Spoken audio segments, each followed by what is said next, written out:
Welcome to the Deep Dive. This week, we are looking at a stack of sources that describe, well, not just a rally. We're talking about a fundamental structural shift that happened between late November and early December 2025. Yeah, this wasn't just momentum. No, it felt more like the sound of floodgates just bursting open. It was absolutely consequential. We've seen plenty of bull runs, but this period, this really solidified the two big transitions happening. Right. So our mission today is to pull apart that raw data and get to the meaning behind two major narratives. First, the L1 and L2 scalability war just went into hyperdrive. And second, the accelerated and I think now irreversible integration of crypto into traditional finance, into TradFi. Exactly. And when you say integration, you have to start with the eye-popping figures. The sources confirm that the Santa Claus rally absolutely delivered. Bitcoin blew past a number that felt almost mythical a year ago. Mm-hmm. But the real shockwave, the one that tells us where institutional money is actually going next, that came from a major altcoin suddenly getting the BlackRock ETF treatment. That's the one. Okay, let's unpack this, starting with the sheer velocity of the market surge and what that $125,000 price point really means. It means confirmation. I mean, look, we saw Bitcoin break clean through $125,000. It was fueled by sustained macro confidence, some very strong institutional reallocation, and, this is key, the anticipation of real U.S. regulatory certainty. So it's not just hype. No, not at all. That number isn't just enthusiasm. It represents real conviction from the big players.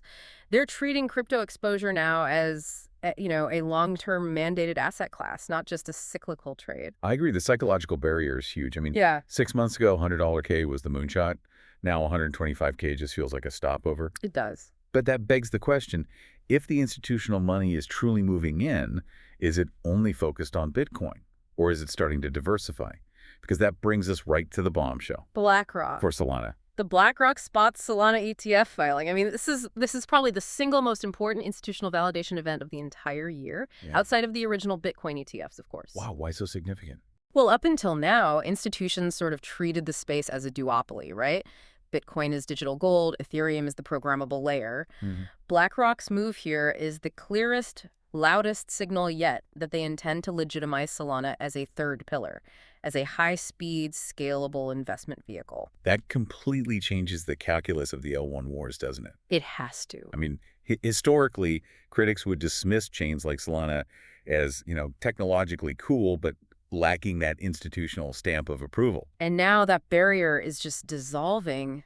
This filing forces every other major L1 to take a hard look at its own regulatory readiness, its governance. So if you're Avalanche or Polygon right now, you're under immense pressure. BlackRock isn't just picking any fast chain. They're picking one they think can handle massive inflows of regulated capital.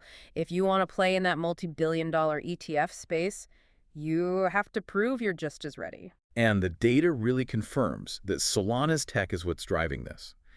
This is where it gets undeniable. The decentralized exchanges on Solana, they recorded higher weekly trading volume than the entire Ethereum ecosystem. The entire thing. That's mainnet plus every single layer too. Combined, that volume flip is just stunning. It's a huge data point. It confirms that when your transaction speed is nearly instant and your fees are practically nothing, user activity just explodes. Retail traders, DeFi strats, arbitrage bots. The market is voting with its fees. Exactly. It's showing that the high-throughput L1 architecture isn't just competitive anymore. Right now, it's dominating volume share because it's just a cheaper, faster place to do business. But okay, let's not let the L1 excitement completely overshadow what's happening on Ethereum side. We have to talk about Coinbase's L2. Base. Right. The total value locked, the TVL, on Base, just crossed $10 billion. That is a gigantic amount of capital for a relatively new scaling chain. It absolutely is. And it brings the necessary balance to this whole story. That $10 billion TVL on Base proves there's immense value being built on these sophisticated L2s too, especially when they leverage the brand and security of a giant like Coinbase. So wait, here's the question then. Is Base's $10 billion a sign of competitive success?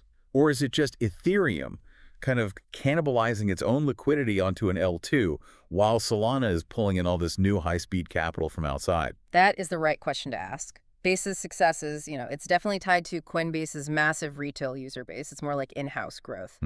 Solana's volume flip, though, that's a competitive win in raw market efficiency. They're different strategies, but they both confirm the same core idea. Scalability, whether it's L1 or L2, is non-negotiable now. And that scalability fight extends right into stablecoins, which is, the bedrock for all of this. Sure. We saw a huge strategic move this week from Kraken. Oh, yeah. They announced plans to launch their own highly regulated tokenized US dollar stablecoin. This is a direct shot across the bow at Tether and Circle. Kraken is not just launching another token, they're launching a product specifically designed to work within the new U.S. regulatory framework. So they're betting on compliance. They're betting that TradFi needs a tokenized dollar they can absolutely trust, and they're positioning themselves to provide the most regulated option out there. And Kraken's move only makes sense because of the regulatory shifts we saw. Which brings us perfectly to our second segment. None of this institutional capital moves an inch unless the government builds the rails, right? And the biggest win this week wasn't a price surge. It was legislation. Absolutely. The U.S. Congress finally passed that comprehensive bill for payment stablecoins. This is a game changer. Why specifically? Because it defines strict reserve requirements, consumer protection standards. It essentially takes the tokenized dollar out of a regulatory gray zone and paves the way for it to be fully integrated into the traditional banking sector. So that federal clarity just changes the entire risk profile for a big bank. They're not looking at a volatile crypto token anymore. Exactly. They're looking at a compliant, digitized liability. It's just digitized money. That's critical for banks who want to offer instant settlement without any legal ambiguity. But compliance, as always, comes with friction. And usually that friction goes right up against the whole idea of decentralization. It does. While Congress was clarifying stablecoins, the Treasury dropped its own proposal. Some stringent new anti-money laundering rules. Right, the AML rules. They're requiring Know Your Customer, or KYC, standards for the front-end interfaces of dApps. Specifically the big ones, right? DXs, lending protocols. The ones handling large transaction volumes, yeah. They're trying to curb illicit finance. Okay, but this is where the philosophical battle just explodes, isn't it? I mean, the tension is obvious. You need compliance for big money. But the second you mandate KYC on the front end of a decentralized exchange, isn't the DX just gone? That's the perfect way to put it. Are regulators forcing a Trojan horse into Web3, demanding centralization as the price of admission? It's a critical trade-off. If DeFi wants to handle institutional money, it has to accept a point of centralized control, usually at that interface level where you and I access the dApp. And for the institutions, that's an easy trade. For them, it's transparency for access. It's an acceptable trade. But for the core decentralized ethos, it's a huge challenge. It forces developers to choose. Cater to deep-pocketed institutions or maintain pure, permissionless access. And that push toward regulated, transparent settlement, it's already being capitalized on by the biggest players. Look at JPMorgan Chase. They announced the immediate expansion of their tokenized private blockchain platform to include foreign exchange, FX trading. This is a massive, massive strategic shift. The FX market is a multi-trillion-dollar-a-day market, and its settlement is slow, it's complex. It's ancient. Right. It relies on systems that lock up huge amounts of capital for days. JPMorgan moving FX onto a tokenized blockchain. It signals their strategy to migrate all institutional settlement to this tech. So this is way beyond just experimenting with crypto. They're fundamentally rewriting how global money moves. What are the actual implications of tokenizing a market like FX? It's transformational. Tokenization allows for near-instant atomic settlement. Instead of waiting days and tying up capital, the transfer of currency happens simultaneously. It reduces risk and frees up billions. For internal institutional purposes, private blockchains are now just the superior technology. And this isn't just a U.S. story. We also saw a big international step towards maturity with Binance. Yes, they reached a final comprehensive settlement with a major European regulator. What does that mean practically? It removes the last big hurdles for them to operate fully across the EU under the MiCA framework. And MiCA is one of the most respected crypto regimes in the world. For the biggest exchange to become fully compliant there, it's a blueprint for the whole market. Okay, so let's move on. Amid all this expansion and regulatory pressure, the market also proved it could, self-correct, which is so important after seeing things like that recent $350 million exploit. Absolutely. When this much value is at stake, security can't be an afterthought. The market's response to these challenges is maybe one of the most critical indicators of its long-term health. And the innovation we saw was a direct response to those weaknesses. A new DeFi protocol called SHIELD launched a specialized decentralized insurance mechanism. What even is decentralized insurance? So protocols like SHIELD work by pooling capital from users, usually in stablecoins, to underwrite specific risks in DeFi. And SHIELD specifically targeted the riskiest vectors, Yeah. smart contract bugs and cross-chain bridge security. Cross-chain bridges, the Achilles heel of Web3. Exactly. They are the most vulnerable points. Traditional insurance just struggles to price the code risk of a complex smart contract. SHIELD uses decentralized governance and data to manage that risk algorithmically. So the market is building its own safety net. It's maturing. It's providing its own highly specialized protection instead of waiting for some slow legacy insurance solution. It's a sign of real resilience.